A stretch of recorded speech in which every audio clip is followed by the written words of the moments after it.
people into the country illegally. That is amazing. Honourable, You human on the point of order. Honourable,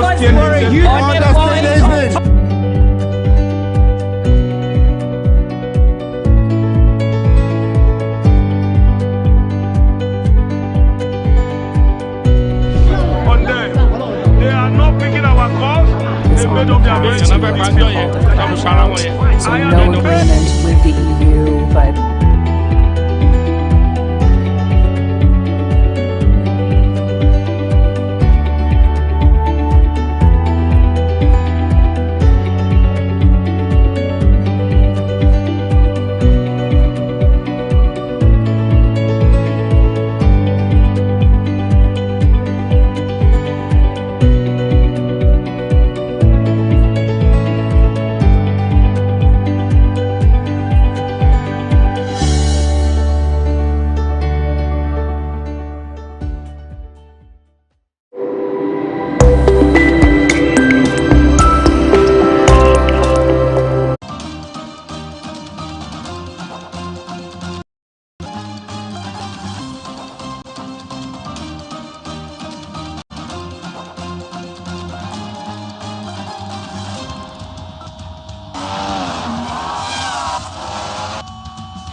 Welcome back. Sports Talk here on Atlantic Television Network, and on this edition of the program, I have with me Kingsley Manuel. Nice to have you, Kingsley. Thank you very much for having me.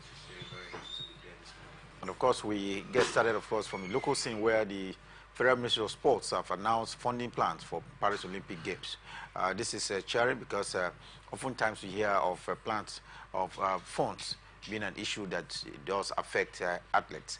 What do you think? Do you think this is a breakaway from the past?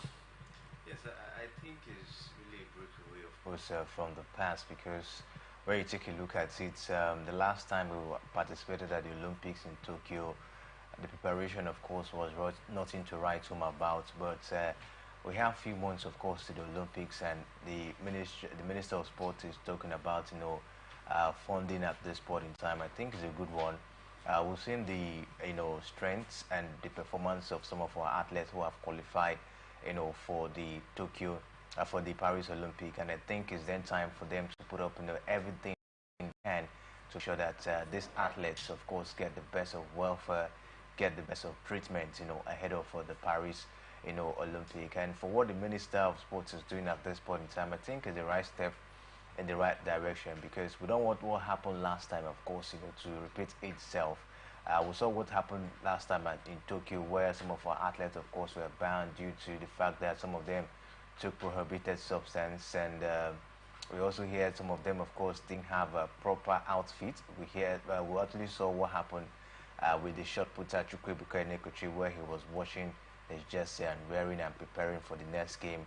We don't want all of those things to repeat itself. So I think for this plan, for what the Minister of Sports is doing, is to make sure that there is adequate preparation, adequate welfare, and better treatment from the athlete. With this, of course, we definitely expect the athlete to go all the way to bring out their best, because when they don't have anything to worry about, you see them, of course, living up to expectation on the track. So for me, right step in the right direction for Minister John Owaneno. We hope that, at the end of the day, all of the sporting federation that will be participating in the Paris Olympic, of course, will work together in order for them to achieve this, height.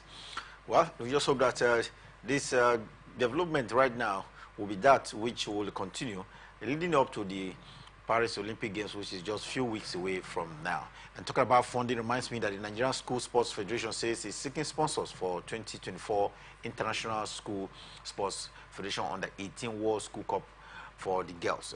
These girls have definitely shown character by qualifying for this tournament that will take place in Dalian in China from the 16th of May to the 27th, after ending trials only a few days ago. Would these funds be available? Would they from sponsors, or the government will as well shoulder this one? I think they should actually see a way to get sponsorship, because though we might possibly see the ministry coming up to support them, but getting sponsors will go a long way, of course, in helping them take care of whatever they have to take care of because it's going to be a very huge one. Getting down to China, at the end of the day, we hear that they will be going there with a total of 18, girls, for this particular one. Trials have been done already. 25 players, we are told, are expected to be back on this trip that will last for some time. Yes, 25 players. But okay, to be pruned down to 18. So 18 girls going down to China, a lot, of course, to cater for, at this point in time. So from what it says, and if they are able, of course, to get, sponsorship, despite the fact that maybe the Ministry of Sports, of course, will actually come to their aid. But I think sponsorship, of course, will actually help them, at this point in time. But with sponsors, will brand be, want to put their money in it? How popular, is the Nigerian School Sports Federation? If the brands want to see what they want to gain, at the end of the day, okay, possibly yes, this game is being held in China. If I should put my money on this, maybe I might also get that audience, of course, from China. That's another, buying point as well for them. But so for me, I think from now to May is actually a long time. And they should actually seek for way, they can actually partner, with maybe the sport ministry to look for sponsors, for the girls. So difficult time. I don't think between now and May is such a long time. If they didn't have any plan, negotiating with sponsors at this point in time might just be too late. And so sports ministry definitely must do everything to ensuring that these 18 girls are in China for the school sports federation for the under 18 girls. Well, let's stay away from that and put him, the man that was given a doping ban for 22 months ahead of the World Athletics Relay event. This is there's a new lease of life for CJ Uja, who in fact tested positive to banned substances ahead of the Olympic Games that took place in Tokyo about 2 years ago. Yes, he tested positive for 2 banned, substances, and with that, of course, he was actually placed on the ban, and for what we're saying, he has actually served 22 months, and of course, the man is now free, of course, to join the Great Britain relay team. I think this is another opportunity for him, another chapter, for him to be able to, put himself together and try most can, of course, not to, of course, take those prohibitive substances. And the world athletics, they are really, their eyes are really on athletes, especially when you actually gain that top recognition. They will always, of course, be watching at you and making sure that, they carry out all necessary tests. And if you are, actually caught, doing something negative, of course, you'll be placed a ban. And I think for me, it's actually a new one, a new chapter for himself, a new opportunity for him to actually see how to take his, career to another level. I think age is still really, of course, by his side, 30 years of age. He still has a lot, of course, to offer. But the golfers, of course, join out with the Saudi business, if we remember, in the first year of his major, and of course, bidding to become one of the 4 starters in this one. Yes, he's actually bidding to become one of the 4 starters, and from what we've seen so far, I think it's looking like it. When you take a look at his stats, in this particular one, you definitely give it up to him. So let's just see how far, of course, we'll be able to go in this particular one. Talking about golf this hour, Branson DeChambeau leads by 1 from Scottish Sheffield after a very stormy event out there at the Augusta. Yeah, DeChambeau, of course, one of the very best, of course, when it has to do with golf. Putting up another impressive, start, of course, for himself. And you take a look at it from what we've seen so far. The LIV, of course, you say one of the very best, group now when it has to do with, golf. And I think for DeChambeau, he still has what it takes from what we've seen so far, to be able to go far in this one. Roy McIlroy is in it. He hit a 71, and of course, defending champion John Ram making a 1/73 at the Augusta there. But I think many times golfing major champion Tiger Woods. Yes, and we hope, of course, despite the fact that, of course, he couldn't actually get into action due to the weather condition we saw.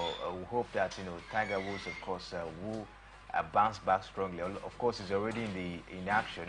A lot of people were actually expecting him due to so many things that happened to him, accidents, marital issues, family issues, and all of that. This is the first time, of course, we're going to be seeing him doing something good once again for himself. And I think it's another opportunity for him to prove himself as one of the very best when it has to do with golf. We hope to see him, of course, in action. He would have actually, put up another impressive performance, if not because of the weather condition. But we hope that he will possibly, of course, get to himself, once again with golf. Tiger Woods, so far this season, has played only 25 holes. We hope that he'll be able to get through at the Augustas. Definitely, like I mentioned, attention will be on Tiger Woods because he's one man who knows how to win at the Augustas. But with a lot of issues, both injuries and, of course, other, do I say, emotional and mental issues, he's been really, really off top-level golf. We hope that he can bounce back and maybe think of retiring on a high at the Augustas. Meanwhile, we stay away now from golf and go straight to Formula One, where Fernando Alonso has signed to stay with Aston Martin in Formula One for at least another year.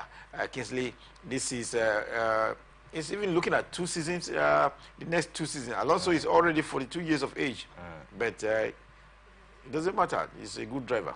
It doesn't matter. He's a good driver for the 2 years of age, meaning, of course, this particular contract will expire from 2026, and that will actually take him to 45 years. The man has actually done a lot, of course, for himself. When you take a look at the years, he's been, of course, on the circuit, and for what we've seen so far, he hasn't really, of course, done badly since he actually joined the Aston Martin side. Putting up another 2-season contract for himself, I think for me, it's not a bad one.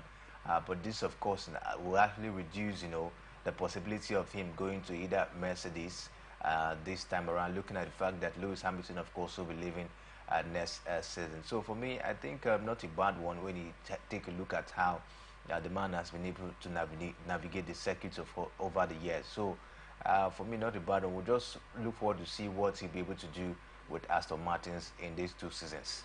Well, we'll keep our fingers crossed on that and see with new contract coming the way of Aston Martin, he will be able to get it done. From Formula One, let's look at the latest from the world of tennis. And in tennis, Novak Djokovic has avenged last year's Monte Carlo Masters defeat by Lorenzo Musetti, if you remember, reached the quarterfinals only yesterday along with Giannis Sinner, while we saw Dani Medvedev as well moving into very crucial, defeat. But first, let's look at world number 1, Novak Djokovic, who made a very poor start but endured the second set to getting through with a 7-5, 6-3 win over 24-ranked Musetti. A poor start, of course, you see for Novak Djokovic down there. The man has not really been sparkling, of course, with his game. Since this season got started, he has not really shown that, champion mentality so far.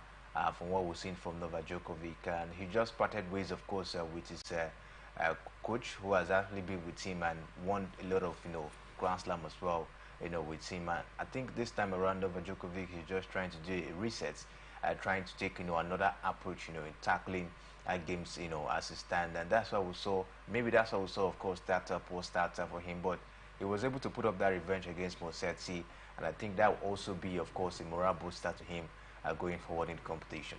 Well, world number 1 there are trying to rediscover himself at the Monte Carlo. Meanwhile, Giannis Sinner is one player who has shown a lot of class, especially from the Sunshine events. Now he's taking it to the Monte Carlo as well. Can he go past Hugarune? Of course, I think he has what it takes. First of all, he actually, of course, got past Lena Stroff in a 6-4, 6-2. That encounter, of course, we saw yesterday, and that takes, of course, his tally to 24 for him so far. He has only lost once, of course, this season. That shows, of course, the brilliance that the man, has, at this point in time. And I think for me, the man is really looking unstoppable. And no matter, of course, who comes his way this time, I think he has what it takes, of course, to get past them. Because when you take a look at it, he has beaten most of the big names: Djokovic, Medvedev, Alcaraz, you mentioned them. This man has gone past them. In the tournaments, where you expect him, of course, to give out his best, but you see Medvedev dropping. It's not, for me, talking about Medvedev, it's somehow difficult for me to classify him as a top player, because yes, he has... He rose all the way to world number 2. Medvedev? Yes. Yeah. Yes, he has, but from what we've seen so far, when you say top player, there must be that consistency over time.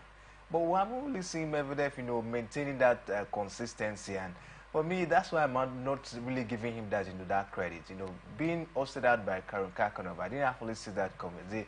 actually a shocking one for me. But I think for me, the man should just go back and see how to be able, to try and most get to maintain consistency. If you want to be classified, as a top player, you have to maintain high level of consistency, and that's what we've not seen, from Medvedev, over time. We've seen the likes of Jannik Sinner coming up with this little bit of consistency, but we'll just have to keep our fingers crossed and see how far he will go. But for Medvedev, that have been the scene for a very long time and still not maintaining the high level of consistency everyone is expecting to see from him. I think for me, he has not done very well, and I think he still has a lot of work to do for himself.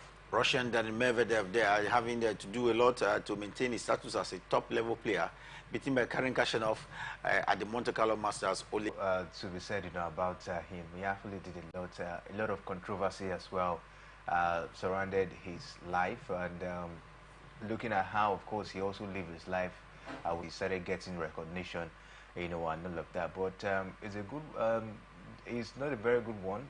Cancer, of course, not a friend to so many people, especially those living in the Western world. When you don't actually take care of yourself, and all of that, you see this kind of illness, coming. So for me, I think it's a sad end for him. But for when you take a look at his life, I think he was able to achieve something huge for himself, despite all of the controversies, the issues, of course, that happened around him. But at least you say he was able, of course, to put his name down there on the limelight, and was able to, of course, to get some top recognitions. O.J. Simpson, Oriental James Simpson, has passed on. I'm very sure a lot of American football followers will miss the quality of O.J. Simpson when he did play for the 49ers in there. I'm talking about a man from Las Vegas who actually did a lot, especially in Hollywood, as well as an actor. But controversies of killing the ex-wife and all of that, maybe having the one that involved the armed robbery incident where he was actually convicted, really broke off on his fame as a renowned American football star. But our heart goes out to his family at this point in time. Time for us to take a break. When we return from the break, we'll delve into the ever-busy world of football, and we'll take a look at what to come, especially in Europa League, where Liverpool FC is feared of not qualifying for the next stage after being bashed 3-0 at Anfield last night. Details of this and many more will be yours when we return from the break.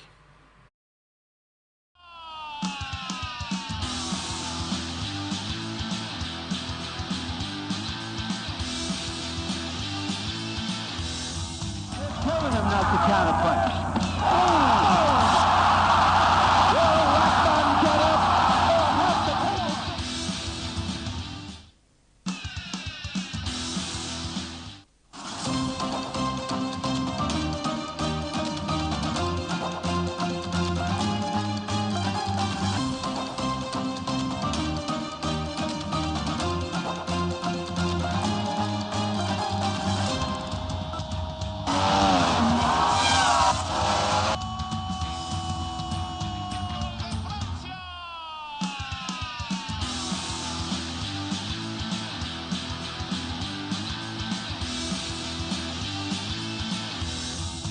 Telling him not to counterpunch.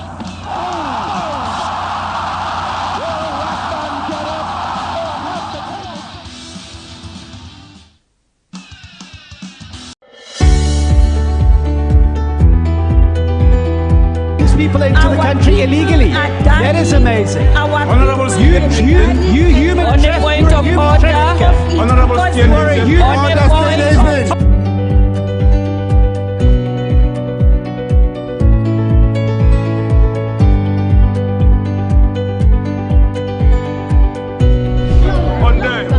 they are not picking our calls. They made up their minds. So no agreement with the EU, but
back. It's Sports Talk here on Atlantic Television Network, and Kingsley Manuel is still here. Together we're reviewing the latest happening around the world of sports.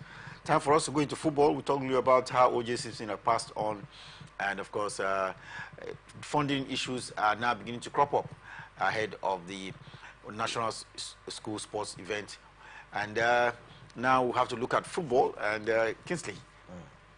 In the Nigeria Premier League Football Club Owners Association says there are no complaints or problems following reports that clubs were set for a show. Expenses in running the league this season, but that money has not been given to the 20 clubs in the Nigerian Premier Football League, and that's why the club owners, are not happy at this point in time. That's a 10 million naira takeoff. You remember? Grants, yes.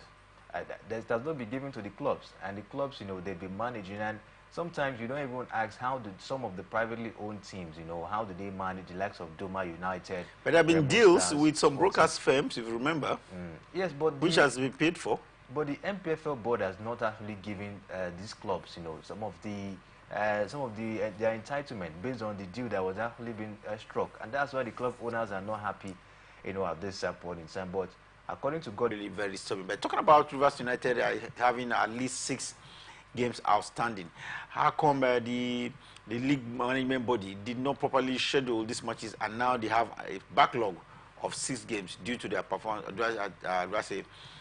their journey at the continent, which they just crashed out at the quarter-final stage of the CAF Confederations Cup? Yes, that's what I actually expected. The league body, Benga Elegbele and Davidson Owemi, that's what I expected them, of course, to do.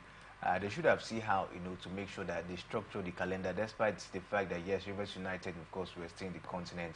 Look for a means, to structure the league, calendar. Look for a particular, day that will be favorable, of course, to the team, and fix their games in order for a way to end. But they will still, of course, end the league when it's supposed to end. So for me, I think Davidson is a point in time. Rivers United, they crash out of the CAF Confederation Cup against USM Algiers, and at this point in time, we've not seen that calendar when they are going to execute their outstanding games at this point in time. Very, very problematic. These are things we should not be seeing at this point in time, because the league is taking a new shape. We're seeing the league now on TV. We're seeing the league now on the streaming sites. We should be able, of course, to put things in place. There should be a proper structure in order for we not to experience, things like this. And this is not the first time. We've always seen this in the Nigerian Premier Football League. And looking at the way the league is going, these are things, of course, we should not be seeing or hearing, anymore. I think Benga Elegbele and his board, yes, they've done well, but I think they should step up their game and see how, of course, to make sure that all of these things, of course, do not happen. Because if you take a look at it, it makes the league, of course, not to be that serious, because in a situation like this whereby club owners are complaining, entitlement is not paid, proper structure for the league to run smoothly is not being put in place, I think it seems as if they're not doing anything at all. So for me, I think Benga Elegbele and his board,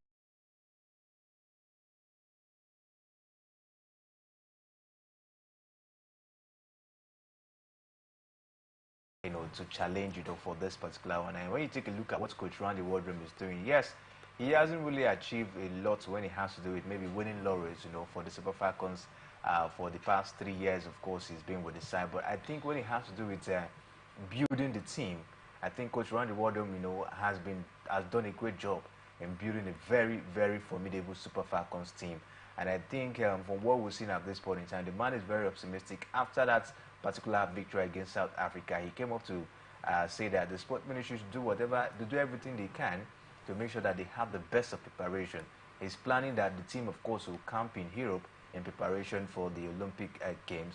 And I think for me it's a good one. And that will actually take a whole lot, in making sure that the team and the players, prepare very well for this one. For me, it's going to be a very tough one, because these teams we have in our group, they are very, very formidable sides. So we just hope that the team, of course, that's where the teams are not doing very. That's the area the team, of course, they've actually failed when it has to do with performing on a very high, notes. Just like you mentioned, at the World Cup, we saw a very good defense, a little bit of a formidable midfield, but the goals were not coming, and that's the reason why England, of course, eliminated the Super Falcons in the round of 16. Because even as when the Englishwomen were 1 woman down, we expected the Falcons, of course, to go all the way, to get the victory. But despite that, we still saw them, pressing the Super Falcons of Nigeria. And then, aside from those countries, some others as well. This year, because at the Europa League quarter-final first leg match played at Anfield, you think the schedule, maybe they are prioritizing the Premier League over Europa League? I think that's what it is, because I think Jurgen Klopp, looking at the fact that Liverpool, when it has to do with squad, not that they've been that fantastic in the Italian Serie A. They're sixth, of course, on the log. We didn't expect them to go this far, at Anfield, of course, to say. So for me, I think Klopp should look forward to see what they can be able to do to put the team together. But going to Italy to get to overturn this result will be a Bundesliga. No one expected that the team, that level in Germany could come against maybe Premier League leaders or at Anfield. Champions at Anfield. At Anfield. That's why I'm actually being, a surprise. They are seated sixth, of course, in the Italian Serie A. They've not really done very well, over time. They've won just 2 in the Super League. Things might not really go well. And the Premier League, how sure? Because Arsenal, they're not relenting at all. Manchester City are also not relenting. It's a very tight one, at the moment. And I tell you, Jurgen Klopp to see how to make sure he brief off his squad and let them see if they can possibly achieve, something. But overturning this result with Serie in Italy, it's going to be a very difficult one. Another big match we saw last night in the Europa League had to do with the runaway winners in the German Bundesliga, Bayern Leverkusen against West Ham. Where, if you remember, Leverkusen has never lost a game this season. They've won nearly all. They have been unbeaten in about 48 games or so. Kingsley, West Ham giving them a lot of trouble last night, but they were able to overcome late in the encounter by 2-1. Playing there at home, of course, you say was a very comfortable one for Bayer Leverkusen, despite the trouble that was posed, by West Ham United. We saw that brilliance, of course, from Xabi Alonso, bringing in our own Victor Boniface, of course, in that game, from the bench. And he came up and put up the difference as well, getting a goal, for himself after being away, for a very long time, due to injury he sustained at the African Cup of Nations in Cote d'Ivoire. And for Bayer Leverkusen, I tell you, they've been unstoppable. That winning mentality, it still remains, in them. No matter the opponents, no matter who they get to play, they always stand their ground, to make sure they get past them. Seeing that pairing, we thought it was going to be difficult for Bayer Leverkusen to get past West Ham, due to the fact that West Ham, of course, they've not been performing that badly. But that, strength and that winning mentality, still continues for Bayer Leverkusen. Being unbeaten in over 40 games now, I think it's a very huge one, for them. And if you take a look at it, the German Bundesliga is almost in their hands. And for what it is, I think very fantastic season so far for Bayer Leverkusen. One big match we saw last night was at San Siro in Italy, and AC Milan was the home side, but they were beaten 1-0 by FC Roma. FC Roma, of course, the former club side of Jose Mourinho in the Italian Serie A. How did this one happen, Kingsley? Well, it was a disappointing result, of course, for AC Milan.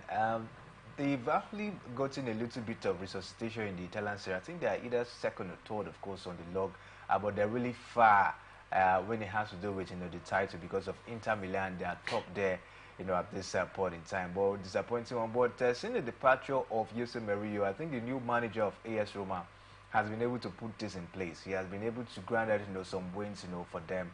And that's why, of course, we saw that one being a little bit difficult, for AC Milan. But that's what it is. I think the game is still much open. We look forward to see what the second leg, of course, will look like, at the end of the day.